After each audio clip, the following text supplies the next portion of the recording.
about two things, optimizing and protecting your income. And we're going to have a look at both of those areas. So first, and this is about protecting and optimizing, I guess, is don't let just one client own you and own your time. Because now you're no longer a sovereign state. It's like you've been colonized, you're a colony, and someone else basically owns you and your time. And we don't want that. That's not the sovereign way. Just as an example, years ago, I had one client who was a fantastic client, an absolute dream to work with, very, very profitable, probably the most profitable client I ever had. And as a result, it took up about 80, 90% of my time. And it was fantastic. And my wife said to me one day, she said, "Hey, are you not worried that, if they just disappear one day, you're going to be starting over with kind of nothing coming in next month?" And I said, "Look, I'm so kind of deeply embedded in that whole kind of marketing process now. I think the only way that would happen is like, I don't know, if the company was bought by a competitor and they fired the whole marketing department." Anyway, sure enough, a month later, this company was bought by a large competitor and they fired the whole marketing department and I lost the gig. And my wife was right, I had to start over. So it can be very tempting when you have a really, really good client and a profitable client to leave yourself open in that way. But it was a lesson that I didn't forget, and I think you should take note as well. So another part of this is protecting your income and maximizing your income. So stand firm on your value and your pricing. And this is the sovereign mindset of, yes, I have value. That is why the client has hired me, because I have skill set they don't have. That's the reason they hired me, and that has value. So here's a question for you. Every time you sit down to write an estimate before you start on a new project with an existing or an older or a new client, ask yourself the question: what would happen if I doubled the estimate? Would that be like completely out of the question, or do you think I could? And I think a lot of the time you could. So, as an example, if I'm on a phone call or Zoom call with a prospective client and we're talking about a job and they say, "Hey, can you give me an idea what you're charged for this?" On a phone call, I always say no. Like, I never, ever give them even a rough estimate on the phone on that call. And they might push me and say, "Yeah, but can you just give me a rough idea?" I say, "No, let me get back to you tomorrow." And after that call, I'll kind of write down notes about the call, and I'll write down what I think, the price was. Let's say it's $2,000 or $5,000, whatever it's going to be. And then I will kind of sleep on it. And if I had said to the client at that time, prospective client, I'd say, "Hey, don't hold me to it, but roughly $2,000."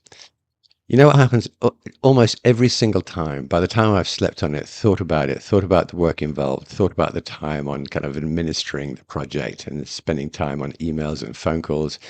What I said was 2000 on the afternoon of the phone call. By the time I really think it through, it's usually 4,000.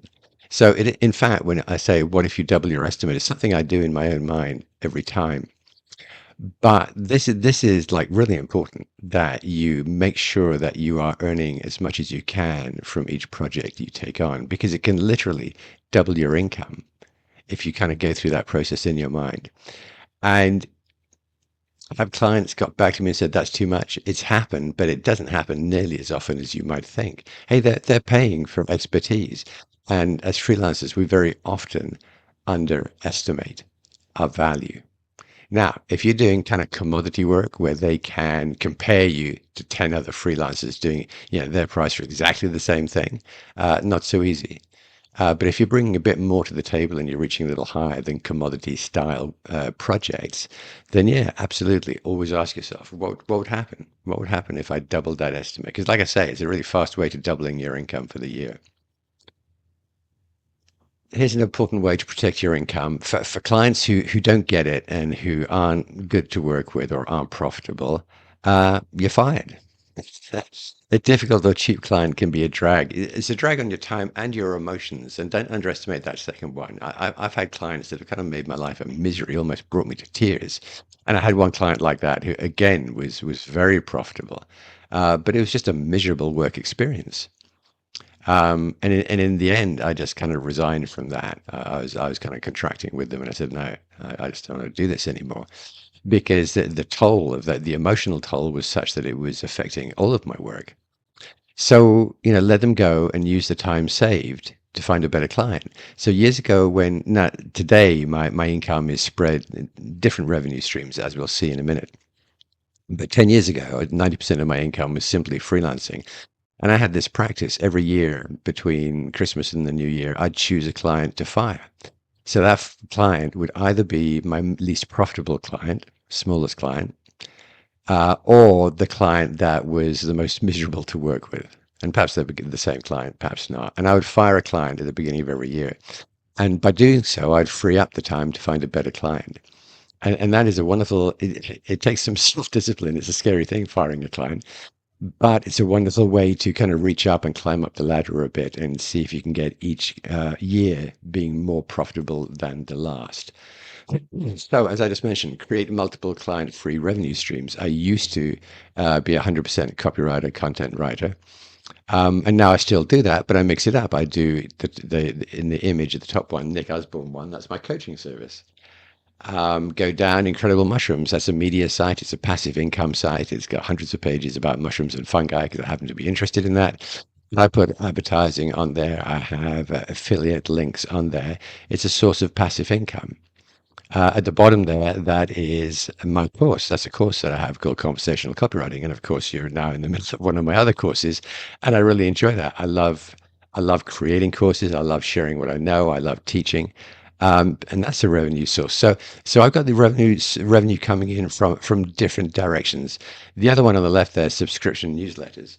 There are services like Substack and Beehive that'll host your newsletter and also give you the means to charge for subscriptions. So I know people who make a very good kind of side income or additional income by having a kind of paid newsletter that they write on a regular basis. So if you can, spread the load a bit, create multiple revenue streams, some of them fairly passive, like the Incredible Mushrooms one. And of course, once you've got it set up and you've done your core teaching, it's not passive. You're constantly kind of interacting with your students, but you put a huge amount of work in up front, and hopefully the revenue then continues for years after. So if you can think of ways to add to your sources of income, again, that's another way to protect yourself. So if one thing goes down, the others can take up the slack. As freelancers, we're not automatically business people. We're solopreneurs, but we're not necessarily entrepreneurs. But you got to be careful. You got to manage your money. You got to manage your cash flow.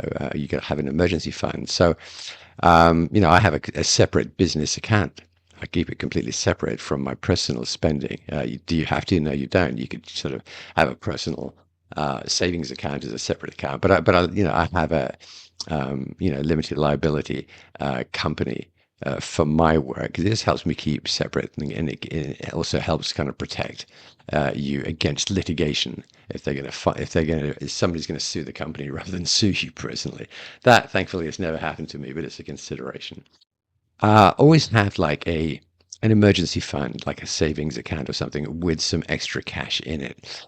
Because again, there's aspects of freelancing that's really quite stressful. And one of them is, let's say you have a couple of bad months in a row and you have some extra expenses all of a sudden, medical expenses, repairs to the roof, whatever. And then all of a sudden you're looking at your bank account and it's looking very skinny, and that's scary. And it's stressful and it causes anxiety. And stress and anxiety are not a great way to help you do good work.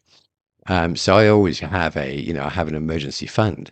And again, it took me a while to build it up, but it sits there so that if I do have unexpected expenses or bad months one after another, I don't immediately go into stress mode. And hey, watch your expenses. It's very easy for things to add up. Every now and again, I check on, what am I subscribed to? Particularly it's the subscriptions, the $20 a month, $30 a month. And it doesn't sound like much, but all of a sudden you're doing 10 of them and it's kind of going up and up and up. So watch your expenses. You got to watch your cash flow, your expenses, your income, your outgoings. You got to be a bit of a business person. This is your business. So if you don't know any of that, learn that. Hey, go to YouTube, ask ChatGPT. Where can I learn about the basics of kind of business and cash management as a freelancer, and you'll find some answers there. When you need to pay for professional help, like maybe to set up a company, the business structure, help with taxes. My accountant takes care of my taxes. Could I learn to do most of that myself? Yes. Do I know as much as he does? No, I don't. So I don't begrudge him his fee each year. It's not very expensive. But he probably, and again, it's reassuring. Like if I did all my taxes on my own, I'd always be anxious that I'd messed up, and that the tax man would come after me. This way, I don't have to worry about that. And as a freelancer, you have to think about financial planning for the future. You have to think about retirement planning. I'm close to retirement age. And of course, being a freelancer, I don't have some corporate, income coming my way. So I've had to plan. I've had to plan for my retirement for many years now. So that's something you need to do. And of course, I have help with that in terms of investments for of money that I put aside for retirement. So don't be shy about reaching out for professional help when you need it, because that's important. So financial independence and security, this is key to being sovereign. And it's partly about making more money. It's about spreading the risk with multiple sources of income. It's about getting the professional help when you need it, so you're doing things right. And there are these practical aspects, but the other aspect that I've touched on a bit is the emotional side and anxiety and uncertainty and stress. These are it's very hard to do your best work when you're feeling stressed or anxious. And finances is one of the number one ways in our personal lives, our business lives, our freelance lives. Finances is sure at some point or another to make us feel stressed. So manage that. It's a smart thing to do from a financial point of view. It's a powerful thing to do from an emotional point of view because it'll help you create better work. So in the next session, we're going to have a look at setting up your sovereign work environment, your workspace. This may be a slightly unexpected topic, but it's an interesting topic and I think also an important topic. So I will see you there.